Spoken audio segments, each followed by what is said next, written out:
Сәлем достар, микрофонда мен Ильяс Байсейіт, бұл информатикаға каналы. Бүгінгі біздің қарастыратын тақырыбымыз процедураларға арналған практикалық тапсырмалар. Олай болса, көп сөзбай кеттік. Мысалға, бірінші тапсырма. Ең кіші сан дейді. А және Б бүтін сандары берілген осы сандардың ішіндегі минимум табу керек. Ол минимум табу, яғни екеуін салыстыра саламыз, сөйтіп экранға шығарады екенбіз. Мына. Ол үшін былай жазып қояйық.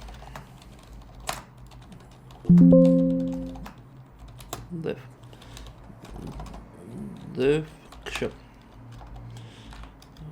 Ішіне екі параметр берем. Параметр x, y бола салайыншы. Егер x кішкентай болса y-тен, онда print x. Else print y. Сонда былай болады. A мен B беріледі. Map int input.split. И оған кіші деген атау шақыра салады екен. И тағы да маңызды мән беретін нәрсе, негізі процедураны шақырған кезде байқағандарыңыздай, мен бұны принттің ішіне шақырмаймын, просто атауын беру арқылы шақырамын. Ал функцияда біз оны принттің ішіне салатын боламыз. Соған мұқият мән береді екенбіз. 6 мен 9 берем, кішкентайы 6 болу керек еді. Ішіне ештеңе бермеппін, ойымай. 6 мен 9, экранға 6 шықты. Осылай қарапайым түрде шығады екен. Екінші тапсырма ол сан неше таңба дейді. Яғни ABC берілген, о жерде 4 таңбалы, 3 таңбалы және 5 таңбалы екен. Ондай болатын болса бүйтіп аламыз. Таңба деп атын қойып ала саламда, ішіне біреу ғана жазамын. Себебі бұл қанша таңбалы екенін анықтайды екен. Мынаны өшіре саламын, мынаны бүйте саламын. Сонда экранға былай істеймін. While енді салайыншы. N тең емес 0-ге s% 10 плюстен n% 10 деймін да, n 2 бөлінген 10-ға. S жоқ менде, S-тен жинадым, экранға print S деймін да. И қасына n-ті берем, чтобы келесі сандарды көтеріп кету үшін. Таңба A, таңба B, таңба S деген берем. Мына 1, 2, 3, 8, 9, 32, 1 қалғайда бөлі. Жауап 17-20. Ойбай, мен не істедім? Мен қосынысын шығарып ма? Мынандай болады ғой. Бәсе. 4, 8, 9, 32, 5, 65. 4, 3, 5 деген осылайынан шығады. Немесе бұны былайынан шығара салуға да болады. Тағы да оңай жолы бар. Print len str n дей салам. И осылайынан экранға шығарасам болады. 4, 3, 6 деген. Тоже мынандай қарапайым способы бар екен. Келесі ол бізде тік төртбұрыш құру, ол ABC берілген. ABC сандарын пайдаланып тік төртбұрышты құруға болады. Пайда болған әрбір тік төртбұрыштың ауданы мен периметрін тап. 14, 6 берілген. Сөйткенде 10 мен 4-ті көбейткен 40 болған, 28, 24, болды. ABC, AB, BC и AC, короче. Периметр аудан деген ол болады. Периметр аудан. Ішіне екі түрлі параметр кетеді. X пен Y бере салайын. Сөйтемді бүйтем. Print X, Y. X пен Y, одан кейін 2 A, X, Y қосылған, көбейтілген 2. Болды. Сонда периметр аудан A мен B, экранға былайынан істей берем.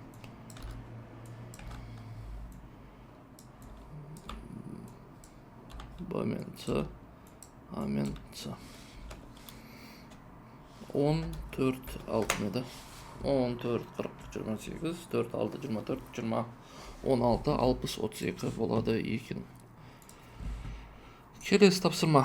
Екілік сан осы сандардың екілік санау жүйесіндегі көрінісі дейді. Біз ондық санау жүйесін мысалы екілікке айналдыру үшін біз екіге бөліп қалдығын соңынан теретін ек. Значит, получается біз while-мен істеп n%2 и n 2 бөлінген 2 деп істейді екенбіз. Сонда екілік деп атын беріп аламын. n болады. Сөйтемді while пока n тең болмағанша 0-ге шейін, яғни бүтін бөлігі 0-ге тең болмағанға шейін s-ке оны жинайды екенмін. Сөйтемді s тең болады str n%2 қосылған s деймді, и n тең болады n бөлінген 2 деймді. Экранға print s деймді, и қасына бүйтіп көтере салады екен. Ана жерде уже екі параметр болады, ол бізде a мен b ғана. Сөйтемді екілік a, екілік b дей саламын. 24 пен 89 деді. Сөйтіп экранға шыға салады екен. Егер де мынаны былайынан бүйтіп істеп қоясын болсаңыздар, бізде сан наоборотынан шығады. Ол кезде санды наоборотынан шығаруға тура келеді. Санды ол кезде былайынан шығаруға тура келеді. Осы нәрсені істемеу үшін мен наоборотынан жинап отырдым да.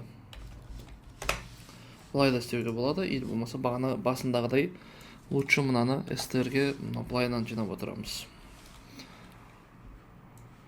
Так, сөзді алдына қарай жіберіп отырдым да, сөйтіп экранға шығып отырды. В принципе, осы вариант бар. Так, келесі.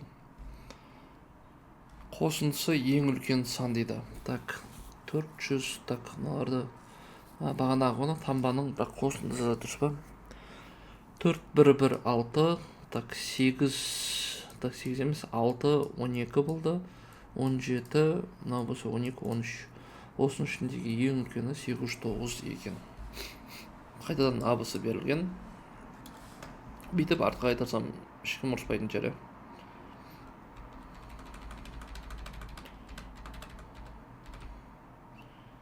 Тамба дегенге бара салайыншы. Болды, осы жерге келсем жеткілікті маған. Енді былай дейін. Маған тамба арқылы, тамба емес, биден болатса цифр еді ғой. Цифр еді, цифрды s-ті аламын, s-ті мынаның n% оны қосамын.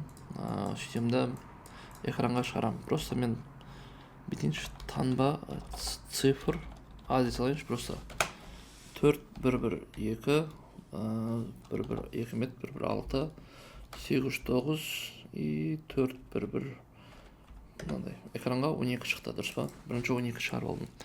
Енді бір-біріне салыстыруым үшін мен осы жерден кейін нені алу керекпін? S-ті алу керекпін. Значит, мен экранға S-ті шығаруым смысл жоқ. Маған оны дальнейшем тағы да алу үшін global S керек. И каждый раз пайдаланған кезде S-ті 0-ден бастап жинау керекпін, сөйтіп S-ті соңында аламын. Сонда былай істеймін. Цифр A деймін, сол кезде цифр A-дан кейін S-тің мәні қаншаға тең болды?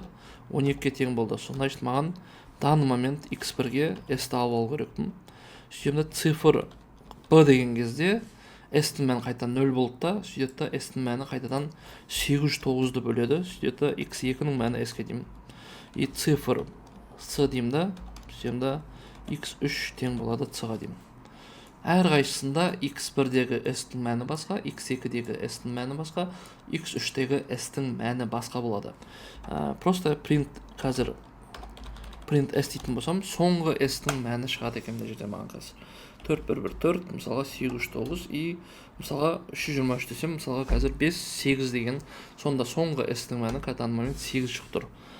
Сол себептен мен каждый істеген сайын, яғни каждый процедураны орындаған сайын S-тің мәнін x1 x2-ге меншіктеп отырдым, и сонда мен егер де x1 үлкен болса x2-ден және x1 үлкен болса x3-ден теңді де бере салайын үшірге. Другие екеуі тең болып қалса, онда print a дей саламын. Elif x2 үлкен немесе тең x1-ге және x2 үлкен немесе x3-ге. Print b дей саламын да. else print дей салам болды.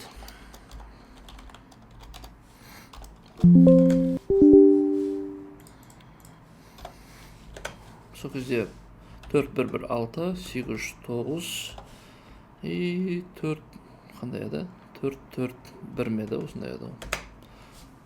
Осы жердегі мәндердің ішіндегі ең цифрлар үлкені 809 шығып отыр екен.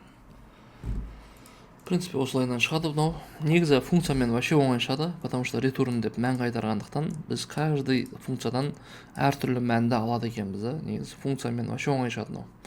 Процедурамен онда осылай шығады. Үшінші тапсырма қандай еді? Үшінші тапсырма, алтыншы тапсырма. Бір өлшемді A10 массив берілген, осы массивтегі сандардың нешеуі жай сан екенін анықта дейді. Нәтижесінде жай сандардың санын шығара. Окей. Так, массив берілген, значит, массив берілген, да? Хорошо. Окей. Бұл жерде де енді не керек болды? Жай деген сызылайын. Бұл жерде де мынау керек болды. Системда жай деген мынау болады. S-тің мәні изначально 0 болады. Системда for I in range 2-ден бастап оны бөлемін. Мен int 0 n көбейту 0,15-ке дұрыс па? И плюс 1 ала салам. Плюс 1 аламда, системда плюс 1 аламда. Егер n-ді бөлетін болсақ, i-ға қалдық тең 0 болатын болса, онда s тең 1. Егер егерді аяқа жазамын мен. Енді былай істеймін. From random import randint деймін да. A тең randint 1-ден бастап, 1 емес, например, 10-нан бастап 100-ге шейін салам. 100-ге шейін деймін да. For I in range 10 салам. И print A деймін да. Экранға for I in range 10 и жайдың ішіне не берем? A-ның айыншысын бере салам. Сол кезде S-тің мәні пайда болады менде. Егер де S-ім тең 0 болатын болса, изначально ауыспайтын болса, S-тің мәні, яғни бөлінетін ештеңе ауыспайтын болса, онда это есть жай сан, ондай болатын болса, t плюс тең 1 дей салам. Неға t-ны бересін, t тең 0 деймін да. И экранға print t дей салам. Так, бізде екі жай сан бар дейді. Ол бізде 17 мен 97. Так, тағы да 0 жай сан дейді. Вообще, давайте жай сандарды просто экранға шығарайық. Print A-ның айыншы элементі n-ді тең болады. И мына жерге print осылай бере салайын. Так. Арасы айырылып кетті, міне болды.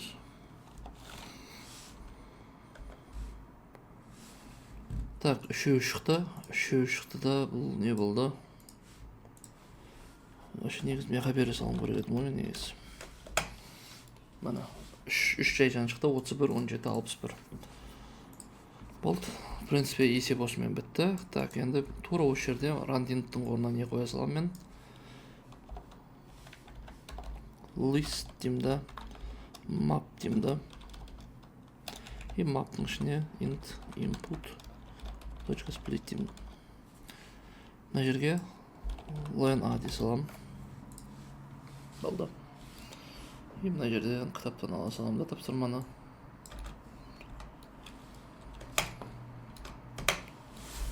Мына жауап 13, 31, 73, 97, 4 жай сан бар екен. Проблем жоқ деп ойлаймын мынадан. 7-ші тапсырма. Тақ сандар. Осы жердегі мынау сыныпта неше оқушының туған күні тақ күнге сәйкес келеді.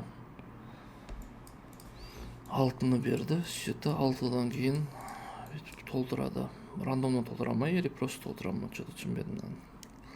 И осының ішіндегі 11, 3 береміз. Хорошо. Бізде саламыз онда.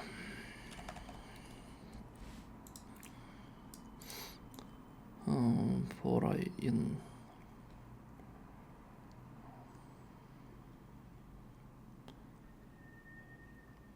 bunu taqdim da.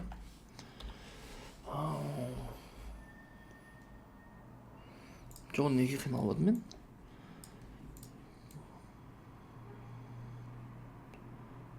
Так.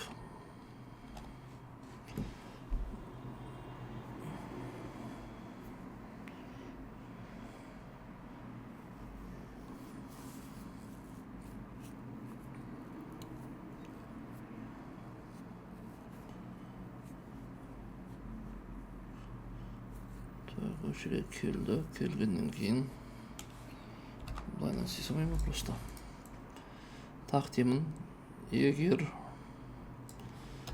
Егер n процент 2 тең 1 болатын болса, s тең 1 дей саламын да. Тура осыны бит бере саламын енді. n тең int input рандом үшін керек бермей керек дейміз ғой.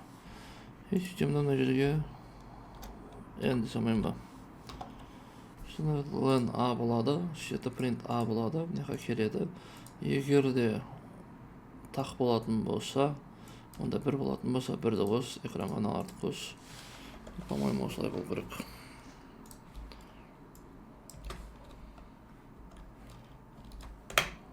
Так, хорошо. Ошибка бізде мына жерде тақ дегенді бермедім оны.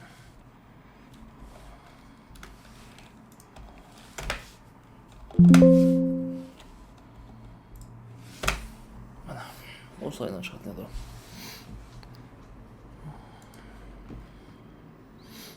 Так, по-моему, осылайынан бітеді. Осымен бітеді екен. Назарларыңызға рахмет. Сіздермен болған информатик ағай. Келесі видеода кездескенше. Our hearts beat to the city streets.